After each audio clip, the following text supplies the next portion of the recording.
চালাক শিয়াল আৰু দদালি বুঢ়ী আই। এক সময়ৰ কথা। এটা সৰু গাঁও আছিল।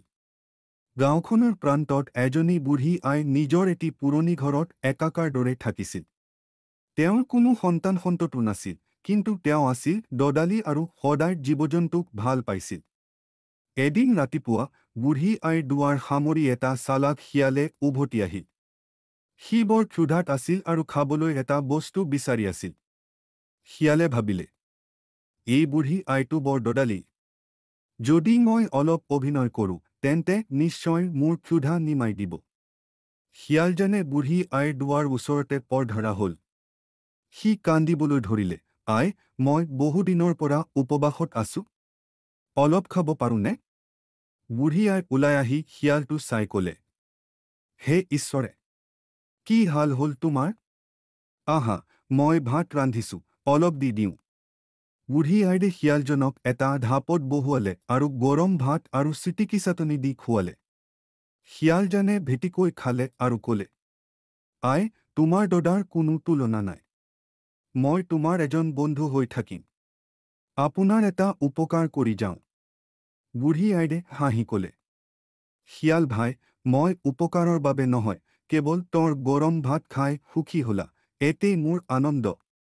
শিয়ালজনে ভাবিলে, এই আইজনীৰ ঘৰত হয়তো বেছি খোৱাটো নাই, কিন্তু হৃদয়টো ডাঙৰ। সি প্ৰতিজ্ঞা কৰিলে, যেতিয়াই বিপদত পৰিবা, মই আহিম। মই চালাক শিয়াল, কাকো ভয় নকৰোঁ। সময় গৈ থাকিল। এদিন দুৰ্বৃত্ত কেইজনে বুঢ়ী আইৰ ঘৰলৈ আহি তেওঁৰ অলপমাত্ৰ ধন-দৌলত হাত দিলে। বুঢ়ী আইয়ে ভয়তে চিঞৰি উঠিলে। তেতিয়া হঠাতে অৰণ্যৰ পৰা শিয়ালজনে আহি উপস্থিত হ'ল। সি ভয়ানক গৰ্জন কৰিলে, চকু ৰামলি কৰি ক'লে, তোমালোকে মোৰ আইক কষ্ট দিব খুজিছানে?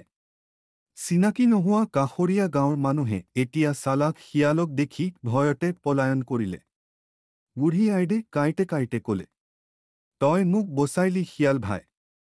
তই যে এইদৰে মুখত কথা ৰাখিবি, মই ভাবিও নাছিলো। শিয়ালজনে হাঁহি ক'লে, আই, মনৰ পৰা যি কৰে তাত প্ৰেম থাকে।